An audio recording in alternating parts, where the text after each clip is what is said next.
13 dimanche, le magazine politique de France 3, invité Marine Le Pen, présidente du FN et députée européenne. Rebonjour. Bonjour pour ceux qui nous rejoignent maintenant. La France reste dans le collimateur de Bruxelles, même si la Commission européenne a accordé un sursis de 2 ans pour permettre au gouvernement de réduire les déficits. Mais c'est donnant-donnant. D'accord pour un délai supplémentaire, à condition de tailler dans les dépenses. Bruxelles a dressé la liste, les retraites, les emplois publics, mais aussi introduire plus de flexibilité dans le monde du travail. C'est tout le modèle français qui est mis en cause, celui hérité de l'après-guerre, qui combine à la fois protection sociale et intervention de l'État dans l'économie. Va-t-on vers un Big Bang? On va en parler avec vous ce midi, Marine Le Pen. Mais dans cette semaine de pont à rallonge, de jours fériés, il y a eu beaucoup de commémorations cette semaine. Le 8 mai, le 9 mai, journée de l'Europe, avant-hier 10 mai, journée de l'esclavage. Et c'est l'image que nous avons choisie pour marquer cette semaine, puisque François Hollande a catégoriquement rejeté toute idée de réparation financière de l'État pour compenser la déportation de millions d'Africains aux Antilles, par exemple. A-t-il raison ou tort de rejeter cette idée de compensation financière? Oui, il a raison, d'autant qu'elle n'est réclamée en réalité que par le CRAN, qui a une vision purement, semble-t-il, pécuniaire de ces commémorations. Ce que j'aimerais, moi, c'est que les commémorations, si vous voulez, ne cachent pas la réalité de l'esclavage moderne, car il existe. Il est l'enfant de la mondialisation à outrance, de la mondialisation sauvage. L'esclavagisme aujourd'hui, c'est ce qui s'est passé au Bangladesh. Ce sont ces 1000 morts dans l'effondrement d'un immeuble, de gens qui travaillent pour des grandes multinationales. Et ces multinationales font le tour du monde, en quelque sorte, pour trouver les esclaves les plus malléables, les moins chers. Et ça, c'est l'horreur de la mondialisation. Et je trouve quand même étonnant que l'on ne s'attaque pas à cet esclavage-là et que l'on préfère mettre la lumière sur des commémorations. C'est sûrement nécessaire pour panser les plaies de certains, mais encore une fois, il ne faudrait pas qu'on en oublie la réalité d'aujourd'hui. Mais l'histoire quand même. L'histoire, nos relations avec l'Afrique. François Hollande, lors de son déplacement au Mali en février dernier, avait déclaré qu'intervenir pour lutter contre les islamistes au Mali, c'était une façon aussi pour la France de payer une dette historique. Il avait aussi l'esclavage en tête. La France a-t-elle des devoirs, a-t-elle une dette en Afrique? Non, je ne crois pas qu'elle ait une dette particulière, parce que si l'on parle s'il considère qu'il y a un passif, ça veut donc dire qu'il considère que la France a encore une fois commis des choses qui méritent d'être réparées. Nous avons, dans notre histoire, commis des erreurs. Nous ne sommes pas la seule nation à avoir commis ces erreurs-là. Je remarque d'ailleurs qu'on ne parle pas beaucoup de l'esclavage arabo-musulman. Hein. D'ailleurs, Madame Taubira avait dit « Ah non, mais ça, il ne faut pas en parler ». Et pourtant, ça a été une part très importante de l'esclavage arabo-musulman. Il ne viendrait pas à l'esprit aujourd'hui de venir réclamer aux nations arabes, la réparation de cela. Mais quand vous disiez les erreurs de la France, vous pensiez à quoi? Non mais, encore une fois, il y a des nations qui ont effectué de l'esclavage. Il n'y a rien de plus horrible que cela, de plus dramatique que cela. Mais la France a aussi effectué des choses extrêmement positives en Afrique. Et aujourd'hui, par exemple, construire des hôpitaux, construire des routes, construire des infrastructures, construire des écoles, etc. Et cela, on n'en parle jamais. Bon. Alors je remarque qu'une fois de plus, il y a de la part des socialistes, et hélas, il faut bien le dire, parfois de la part des UMP, une vision qu'à sens unique à l'égard de ces pays. La France qui est sous l'œil de Bruxelles, on va parler d'autre chose, parce que selon la Commission européenne, tout est à revoir. En premier lieu, le système des retraites. Alors ça tombe bien, si on peut dire, puisque le gouvernement va annoncer une nouvelle réforme des retraites dans les mois qui viennent, qui reposerait, semble-t-il, sur l'allongement du nombre d'années de cotisation, sans toucher, dans un premier temps, à l'âge de départ à la retraite. Alors on sait que plusieurs pays européens, par exemple l'Allemagne, ont déjà repoussé l'âge de la retraite à 67 ans. Est-ce que c'est ce qu'il faut faire en France? Non. Non, parce que ce n'est pas nécessaire. On essaie de faire croire aux Français qu'il est absolument nécessaire de travailler plus longtemps. Moi, je vous dis qu'il n'est pas nécessaire. Que d'abord, on commence par faire des économies nécessaires sur des mauvaises dépenses de l'État. L'immigration, ce que nous coûte l'Union européenne chaque année, les fraudes sociales. Voilà des dépenses qu'il faut absolument réduire aujourd'hui. Or, comme par hasard, Bruxelles n'en parle d'ailleurs jamais de ces dépenses-là, premièrement. Deuxièmement, il faut créer l'emploi. Car on ne réglera pas le problème des retraites si on ne crée pas de la richesse, si on ne met pas en place les conditions. Mais comment on crée de l'emploi en France? Bien sûr, mais tout le monde est d'accord avec moi. Sauf que tout le monde a été au pouvoir pendant 30 ans. Non mais d'accord, mais comment on crée de l'emploi en France? Eh bien, d'abord on le. Vous imaginez, vous êtes chef d'entreprise, vous créez de l'emploi comment? Mais d'abord on protège l'emploi, monsieur. 500 000 emplois industriels perdus dans les 5 années du mandat de Nicolas Sarkozy. À cause de quoi? très majoritairement à cause de la concurrence internationale déloyale. Bon, on règle déjà ce problème. On récupère la maîtrise de nos frontières, on récupère la maîtrise de notre monnaie qui n'est pas adaptée à notre économie aujourd'hui et on met en place un plan d'aide aux PME, PMI, alors qu'aujourd'hui tout est fait pour aider les multinationales, mais pour ne pas aider les PME, PMI. On met en place un patriotisme économique et à ce moment-là, on laisse aux chefs d'entreprise la liberté de créer l'emploi, on arrête de les assassiner par une hyper-fiscalité qui est la conséquence des erreurs de gestion des incompétents qui nous dirigent. Ça veut dire quoi? Quand vous dites qu'il faut faciliter la vie des chefs d'entreprise qui veulent créer de l'emploi, faut-il plus de flexibilité? Vous savez par exemple que cette semaine, l'accord compétitivité-emploi qui a été signé entre 3 syndicats et le MEDEF va venir pour un vote définitif au Sénat.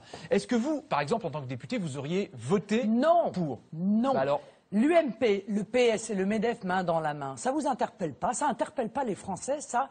Pour pouvoir imposer plus de précarité à l'emploi. En réalité, ils gèrent la pénurie. Comme ils sont incapables de protéger l'emploi. Mais c'est ce que demandent les chefs d'entreprise. Non, mais les chefs d'entreprise, ils demandent à ce qu'on soit dans une période de croissance. Croyez-moi, il n'y a aucun chef d'entreprise qui a envie de virer les gens. Aucun. Oui, mais ça ne se décrète pas, la croissance. Voilà. Mais non, ça ne se décrète pas, ça se met en œuvre. Et ils sont, encore une fois, des incapables économiques. Est-ce qu'on est conscient de leur incompétence économique? Est-ce qu'on va enfin le dire? Et est-ce qu'on va enfin en tirer les conséquences? Ils ont échoué. Échoué à protéger l'emploi, échoué à créer la croissance. Voilà. Donc les chefs d'entreprise, ils demandent non pas à pouvoir virer les gens plus facilement, ils demandent à ne pas être obligés de les virer. Vous comprenez ça? Bon, par conséquent, moi quand je vois l'UMP, le PS et le MEDEF, main dans la main, pour faire des salariés jetables, main dans la main pour dire qu'il faut allonger le temps de travail des retraites, main dans la main pour dire qu'il faut libéraliser, déréguler, qu'il faut privatiser. Donc on ne change rien. Mais c'est pas on change rien, on change tout.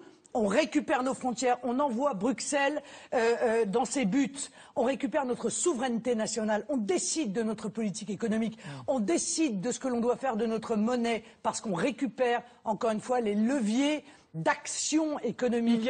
On aide les PME, PMI, on fait du patriotisme économique. Du protectionnisme intelligent. Que vous vouliez envoyer dans les choux pour faire un jeu de mots.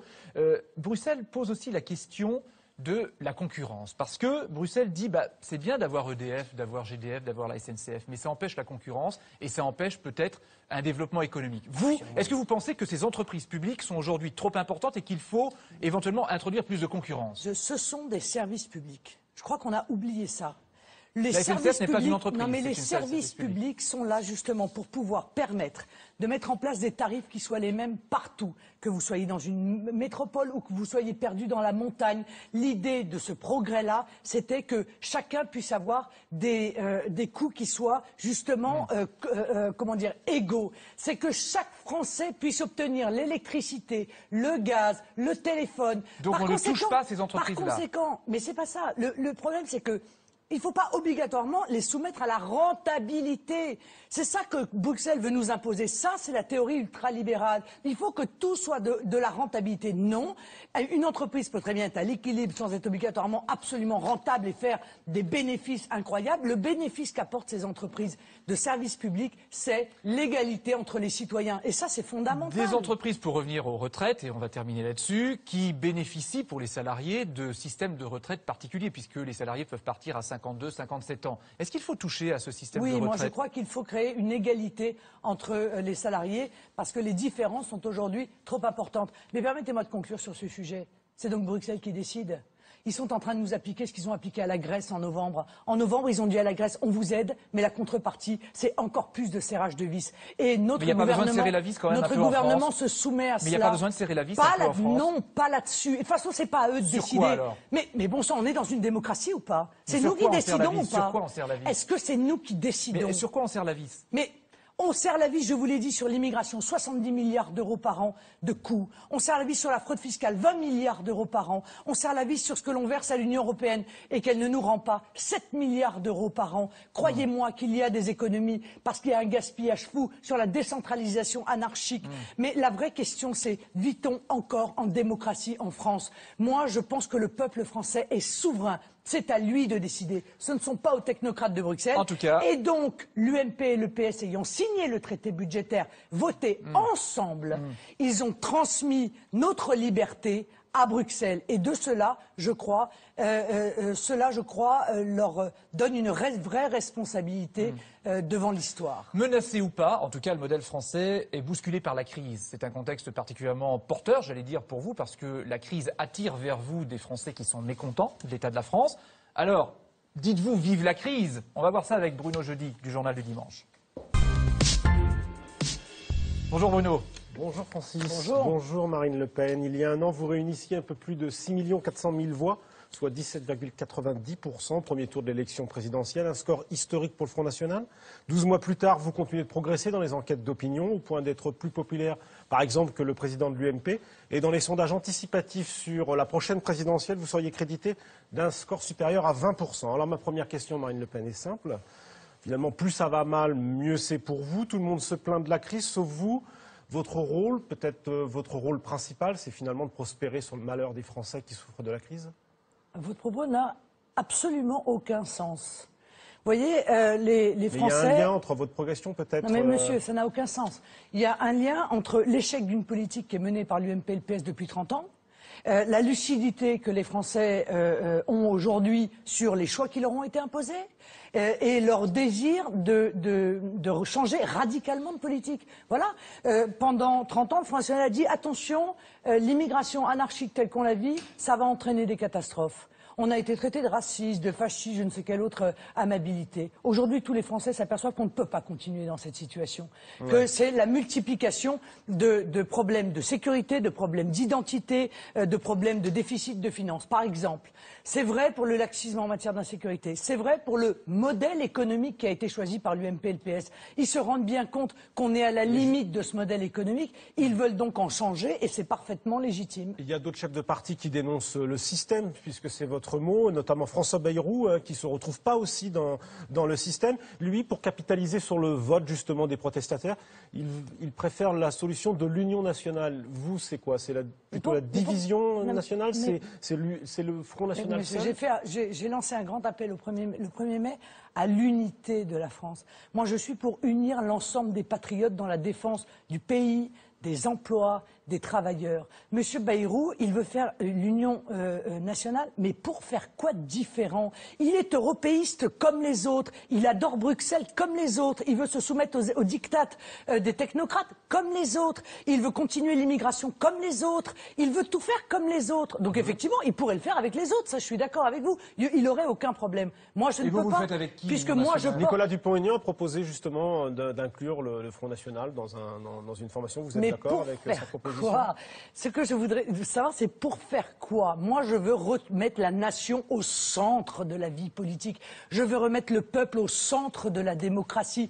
Aucun de ceux-là, UMP, PS, Bayrou et compagnie, ne le propose. Alors, je veux la proportionnelle, je veux le référendum, je veux préserver nos retraités. Je ne veux pas qu'ils vivent ce qui s'est passé à Chypre, où on va leur voler leurs dépôts dans les banques, etc. Par conséquent, il faut radicalement changer de politique. Alors, vous parlez de l'UMP, justement, Jean-François Copé, cette semaine, expliquait à propos de votre discours, Marine Le Pen, c'est toujours et partout le discours de la colère. Et qu'est-ce que vous lui répondez? Mais je lui réponds qu'il se trompe. Je ne suis absolument pas en colère et nous ne portons aucune colère, ni aucune haine, ni aucun sentiment négatif. Nous portons au contraire un immense discours d'espérance et c'est pour cela que les Français nous entendent.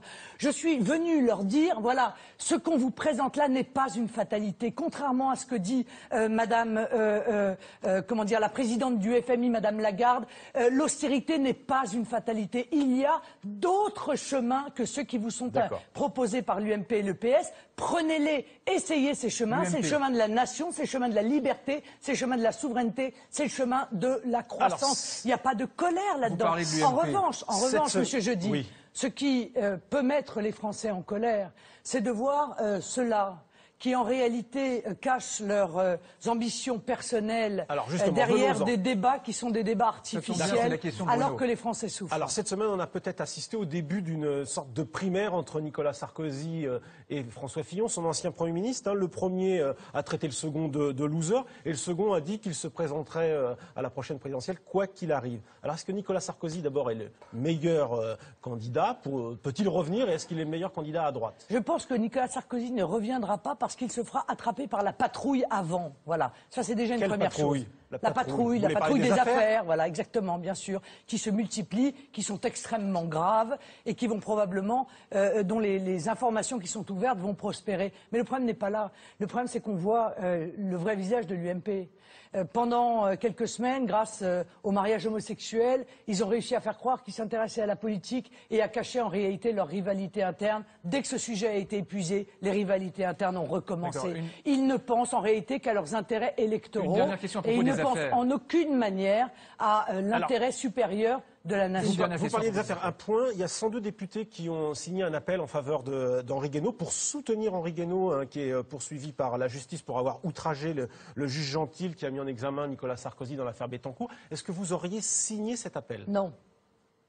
Donc vous ne soutenez pas Henri Guénaud dans sa démarche? Non, je ne l'aurais pas signé. Si M. Guénaud considère qu'il a raison, il va aller devant la justice pour exprimer sa défense. Mais je trouve que 110 députés signent un texte qui est un texte quand même qui est extrêmement violent. Je ne vois pas ce que ça apporte au débat. Donc vous donnez raison au juge dans l'histoire. Vous donnez raison au juge. Non, mais vous donnez raison au juge là dans l'histoire. Non mais je veux dire, il y a une justice. Le juge considère que M. Guénaud M. Guénaud considère qu'il a raison. Eh bien, il va aller s'en expliquer. Henri Guénaud doit se présenter devant les enquêteurs. On nous dit à nous qu'on divise. Mais je vais vous dire, dans tous les dossiers, nous sommes la voix de l'unité. Nous sommes la voix du rassemblement. Et nous ne sommes pas la voix de la division. Nous ne sommes pas ceux qui mettons de l'huile sur le feu. Faites confiance en la justice française dans l'histoire. D'accord. Oh, ça dépend. Sauf si cette justice est rendue par des magistrats du syndicat de la magistrature. Et là, vous pourriez soutenir Henri Guénaud. Voilà, non, mais là, je demanderai au juge de se retirer du dossier, compte tenu du fait qu'il est quand même assez difficile de juger de manière impartiale des cons ou des fascistes, puisque c'est ça qu'ils pensent de l'ensemble des gens. En tout état de cause, vous pensez qu'Henri Guénaud doit se présenter devant les enquêteurs qui veulent l'entendre sur cette question, puisque lui, il laisse entendre qu'il n'ira pas. Il va respecter la procédure. Il est député, il a une protection de député, il y aura une demande de levée d'immunité. Bon, enfin, je vois, ce sont des choses techniques. Il ira s'en expliquer. Il est assez grand pour le faire, d'ailleurs. À propos d'affaires, il y a toujours l'affaire Cahuzac et un nom qui est apparu dans ce dossier, celui de Philippe Péninck, avocat fiscaliste qui est un de vos proches. François Delapierre, l'une des valeurs montantes du parti de gauche, le parti de Jean-Luc Mélenchon, dont il est le numéro 3, vous interpelle sur ce sujet. Bonjour. Vous vous souvenez de l'affaire Cahuzac, bien sûr. Ça n'était pas simplement la faute d'un homme, mais celle d'un système.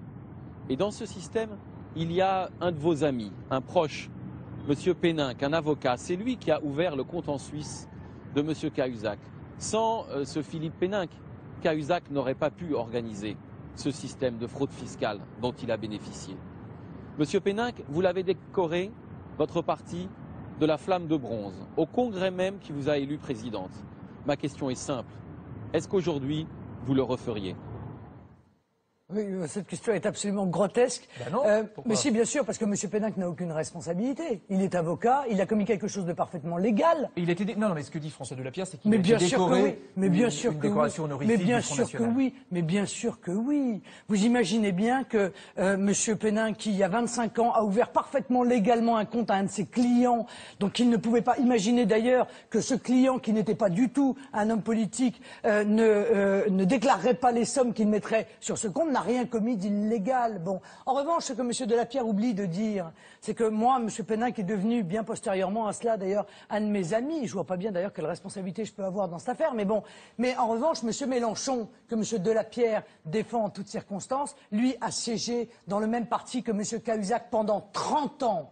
30 ans. Alors, voilà. à propos de Jérôme par Cahuzac. conséquent, si une responsabilité par capillarité doit être recherchée, je pense que celle de M. Mélenchon, qui pendant 30 ans a été au PS, main dans la main avec M. Cahuzac, qui a été pendant 21 ans sénateur du Parti Socialiste, et qui donc, dans les conseils nationaux du PS, a dû échanger très souvent avec M. Cahuzac, est bien plus responsable que je ne lui suis, sous prétexte que j'aurai un ami commun avec lui. À propos de Jérôme Cahuzac, il n'exclut pas de se représenter à la législative partielle de Villeneuve-sur-Lot. On l'a vu d'ailleurs sur le marché de Villeneuve-sur-Lot hier. Ça vous choquerait qu'il soit candidat? Bien sûr.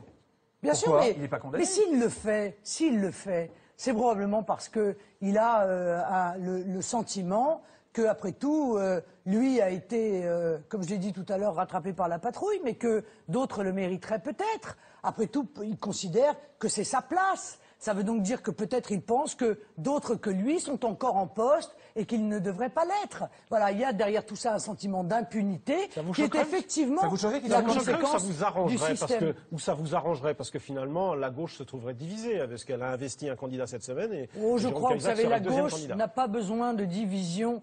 Compte tenu de l'état dans lequel elle est aujourd'hui, je pense que beaucoup de ceux qui ont voté pour François Hollande ont bien compris qu'il s'était fait avoir et qu'il existe aujourd'hui une déception profonde sur la politique menée par François Hollande. Question. Merci Bruno d'être venu sur le plateau de 12-13 dimanche. On va en venir maintenant à une proposition que vous avez faite il y a quelques jours lors d'un déplacement en région parisienne, en Seine-et-Marne.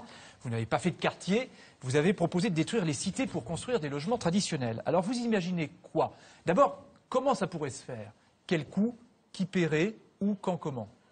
Alors, je veux dire, détruire les cités avec ces espèces de barres épouvantables construites dans les années 55-70 par des architectes fous qui jamais d'ailleurs... Ça fait partie du patrimoine de la France, après tout. Non, qui jamais d'ailleurs ne vivraient dedans, hein, bien sûr. Mais ça fait partie du patrimoine de la France, on pourrait dire. Il faut détruire ces cités, je ne suis pas la seule à le penser d'ailleurs. Mais comment faites-vous? Quel calendrier, quel coût, vous construisez où? Mais monsieur, tout cela a été prévu dans mon projet présidentiel. Ça coûte exactement 9 milliards d'euros sur 5 ans. J'ai donc budgété ces fonds pour construire des habitats à taille humaine. Mais attention, il y a 2 conditions à ça. Premièrement, transparence d'attribution des logements sociaux, car aujourd'hui c'est l'opacité la plus totale, le clientélisme le plus total.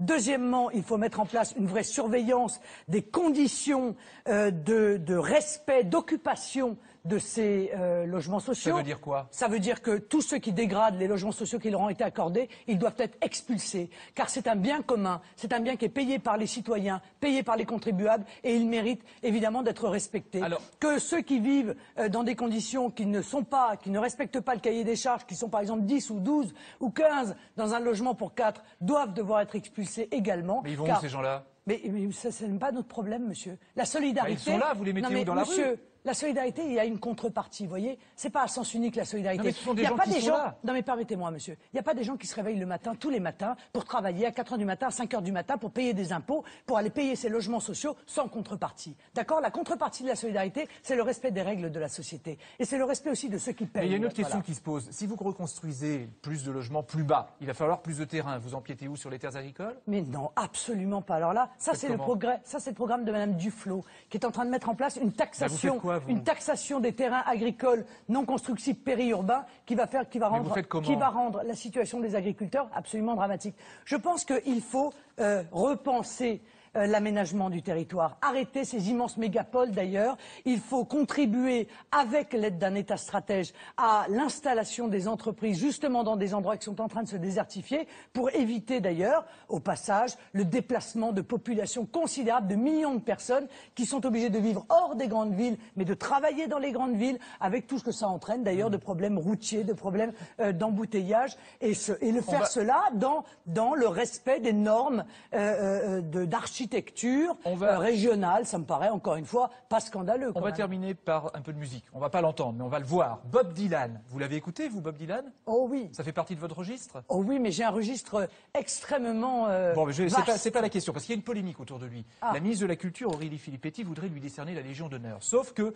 ça fait grincer des dents dans la grande chancellerie, parce que certains estiment que Bob Dylan était contre la guerre du Vietnam, fumait un peu du cannabis de temps en temps, et que ça fait pas bien dans le tableau. Ça vous gênerait qu'il ait la Légion d'honneur? Oui. Pourquoi? Parce que la Légion d'honneur aujourd'hui est distribuée à n'importe qui, n'importe comment. Non, parce que la Légion d'honneur, je vous rappelle quand même au départ que c'est une reconnaissance de la nation à l'égard de ceux qui se sont d'abord battus pour elle ou qui ont apporté à sa culture ou dans le domaine scientifique des avancées qui sont spectaculaires. J'aime beaucoup Bob Dylan, mais il faut quand même pas exagérer. La cuisinière du président, la coiffeuse de Carla, les chanteurs qui aiment bien Madame Filippetti, ça n'est pas ça, la Légion d'honneur. Et c'est scandaleux à l'égard de ceux qui l'ont reçue et qui l'ont pour le coup, pour beaucoup, vraiment mérité. Ça vous choquerait donc qu'il ait la Oui, Légion ça me d'honneur. choquerait, oui. Merci Marine Le Pen d'avoir accepté notre invitation dans 12-13 dimanche qui se poursuit sur Twitter. Vous retrouverez l'essentiel des déclarations de Marine Le Pen sur ce plateau. Place maintenant à l'actualité de la mi-journée, le 12-13 national avec Stéphane Dipper.